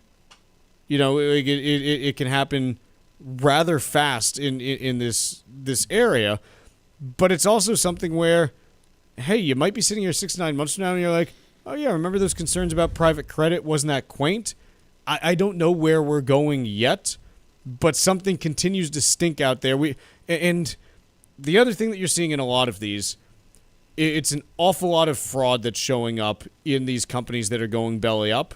And that is not reassuring to me in any way, shape, or form. Well, somebody missed it. An analyst missed it. Their manager, meaning they saw what they wanted to see. Yes. And no analyst sees the full picture. And by that, I mean companies show you when you're doing due diligence on a loan, they show you what they want you to see. You can go on site, which you should, and indeed better managers do. You go on site, kick the tires, talk to management, look at their track record, but you never really see the full picture. But to me, it always comes down to taking two to tango. The analyst, the manager, the investment manager who lends the money effectively, they want to be fooled. They kind of want to believe that these high returns with a AAA rating are possible. And of course, the guy on the other side, maybe they want to believe that their collateral is worth a lot more than they represent. Now, the double counting of collateral is a different story. Unless you don't know how to use a spreadsheet, that's pretty clearly fraud. Well, yes. I shouldn't say clearly, probably. Yeah, probably. Let's take a quick break here. When we return, we'll do a little bit of Stack Roulette. Hear the Financial Exchange every day from 11 to noon on SiriusXM's Business Radio Channel 132. Keep it here for the latest business and financial news and the trends on Wall Street. The Financial Exchange is now live on SiriusXM's Business Radio Channel 132. This is the Financial Exchange Radio Network. Marc Vonner is the CEO of Veterans Development Corporation. Marc is a career military man, having served nearly 20 years, and we are so proud to have him and his business as a key partner and a presenting sponsor of the DAV 5K Boston. The DAV Department of Massachusetts does incredible work, and it's one of the first organizations that Marc became familiar with after his military service ended back in 1984. As Marc built his company, he knew he'd be giving back to fellow veterans who needed jobs, support services, medical supplies, and so much more.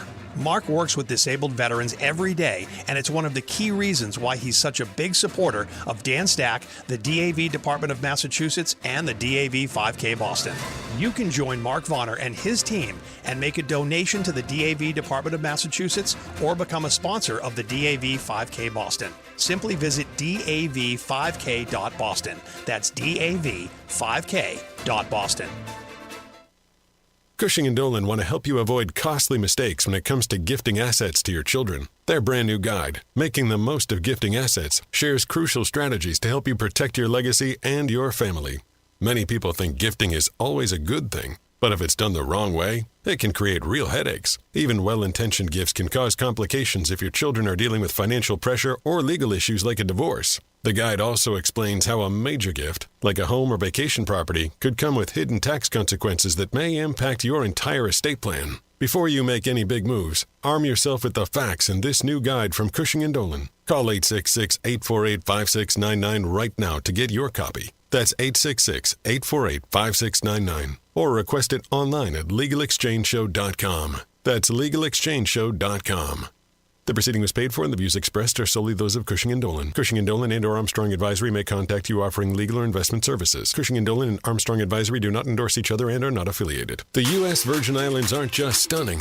They're thriving and continue to be one of the hottest spots for vacationers in the Caribbean.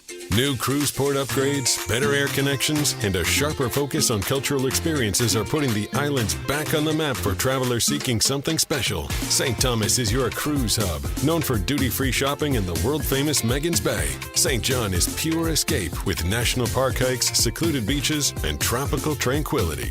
St. Croix brings the history with colonial architecture, old sugar mills, and vibrant coral reefs. Visit one island or all three and get plenty of pampering, undisturbed nature, and a vibe like no other, all jammed into one vacation.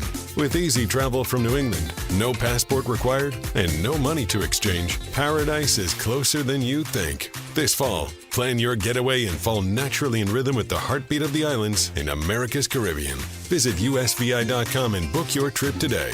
That's visitusvi.com. Hey, listen, are you a 50-year-old person looking for term life insurance? Then you need to talk to Bob. Bob specializes in helping people find $1 million or more of term life insurance for a couple of $100 a month. Look, you need to know there's a price war in the term life insurance business, and you may be paying too much. Call Bob, and he'll shop and see how much money he can save you. Look, this could be the last term life insurance policy you ever have. Your rates are guaranteed for the next 20 years. That's right, guaranteed level rates for the next 20 years. And if you're a smoker or your health is not perfect, Bob has great rates for you too. So for $1 million of term life insurance coverage for a couple of $100 a month, call Bob right now. 800-965-7987. 800-965-7987. 800-965-7987. That's 800-965-7987. Paid for by Term Direct.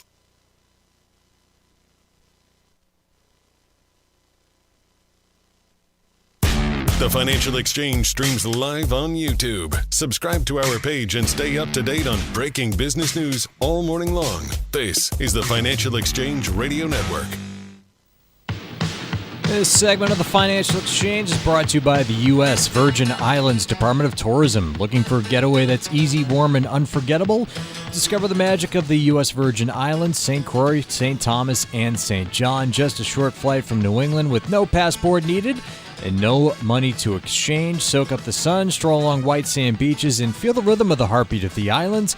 The USVI is America's Caribbean paradise. Plan your fall escape now at visitusvi.com. That's visitusvi.com. Mark, what do you got for Stack Roulette? Did you know that Oracle's loaded up on or issued about $60 billion in debt in just the last couple of months? That makes them, I think, and Mike or you and Paul have talked about this. A corollary to that, or a related story, is that the big sophisticated investors that we were talking about in the last segment, who are able to buy insurance or protection or just make a bet on somebody defaulting, they are now piling into so-called credit default swaps, which is a way to either buy insurance or to speculate that somebody will not be able to repay their loan. These CDSs, we don't see them. They're not publicly traded. But interest in Oracle CDSs is increasing, I'll just say rapidly, according to Bloomberg, though they don't quantify it because it's tough to get a handle on it for reasons that you mentioned in the previous segment. These vehicles, like private credit, though this Oracle issues their bonds publicly, but the insurance against them is private. Interest is picking up. So this is another, to me, symptom of late-stage froth, of financial conditions that are too easy. Amazing that the Fed is loosening in the face of these obvious signs of speculative froth. But here we have yet another one. I hope they know more about the labor market, the Fed, I mean, than we do. And quite honestly, when it comes to these companies that are building data centers, the entire question is going to be when the depreciation starts to really hit, can you find the revenue in order to actually cover it on your earnings statement? Like, are you going to have basically like the gross revenue that can end up getting you to, the net income that's needed to cover it? That's where the meat is, because ultimately, like, I keep having to come back to this. The amount of construction that's taken place to this point is a drop in the bucket compared to what's projected for the next 5 years.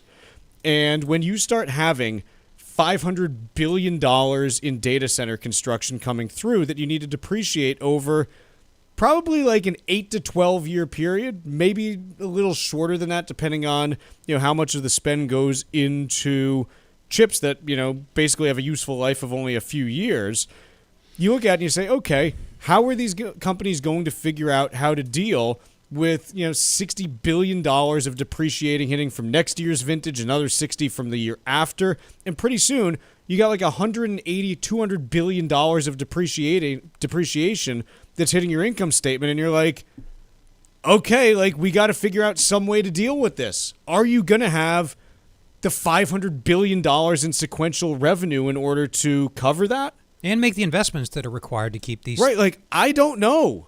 Yeah. That is you basically have to get to... I think you know.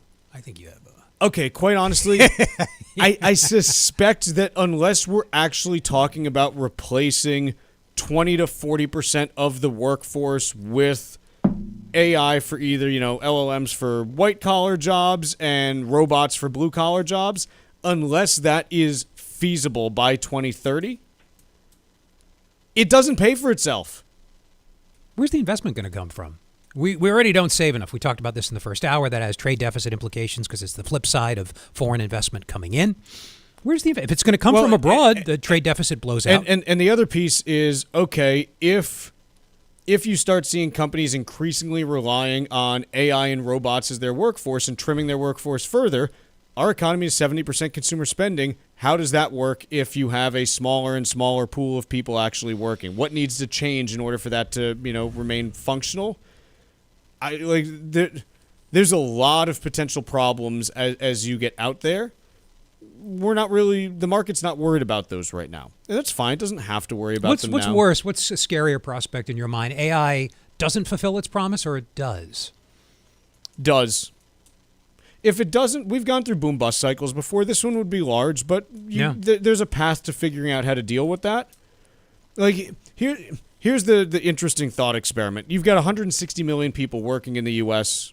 right now at this very point in time. Maybe not right now because some of them are, night shift. But you got 160 million people that are working in the United States today. If 5 years from now, you only have 130 million jobs because AI has taken 30 million of them, well, that 30 million people, let's say that they work and they've got, kind of just median income in general. Let's call it like 70,000 a year times 30 million people. That is $2.1 trillion in income that is no longer being earned. Well, if that's not being earned, then how much money do the companies that laid them off have to spend on AI? And if they're further cutting spending, then how much more has to happen in terms of cuts? And do you get to this spiral where eventually you just say, okay, this is the thing now where people, aren't working in most of these places. If AI can actually do all of the stuff that its proponents say it can, how do you make the economics of society work? Because we are not set up for this in any way. Some people are screaming at their radio saying, what about electricity? What about steam? What about the IT revolution? No, I know. Oh, yeah. But it could work out that AI favors capital over labor and that that people don't shift seamlessly between sectors. It could. I don't think the odds are on that, but... Here's the other scenario that I think we have to be aware of as a possibility. What if we get both? What if you get... And this, by the way, is what happened with... You look at all these major inventions, whether it's the railroad, electricity, radio, flight. What if you get, hey, this transforms how business is done, but we also spent way too much building this out? The example that I love to give... That's likely. Railroads and radio are right there where, hey... We spent so much money in the 1800s building railroads, and think of all the railroads that went bust in the 1800s because there still wasn't the demand to fill all those, but they still transformed society. No, there was a depression every 3 years. Radio's the same thing. You had this explosion of commerce that could take place because of radio that previously couldn't happen. And yet you still saw the radio sector decimated in the 1920s and 30s because of overinvestment in it. What if you get the same thing with AI where, it's this transformational product, but we still put way too much money into, building the back end of it, and it turns out that, that ends up being a loss as well. It could be both because most great technological changes they change the world, but we also think that they're going to do so much, that we spend so much money, we put so much money into them in investment, and it just can't work out. So it could be both. You could have AI change the world and do all these crazy things, and we could still be investing way too much into it. Well, yeah, most of us have experienced that within our lifetimes with the internet. Sure. So with that in mind, let's take a break for the rest of the day. Tomorrow, we got all the earnings from this afternoon to recap Microsoft, Meta, and Alphabet. We've got a Fed meeting we're going to be recapping, and we're previewing tomorrow's big earnings of Apple and Amazon. Packed show tomorrow. Make sure you tune in.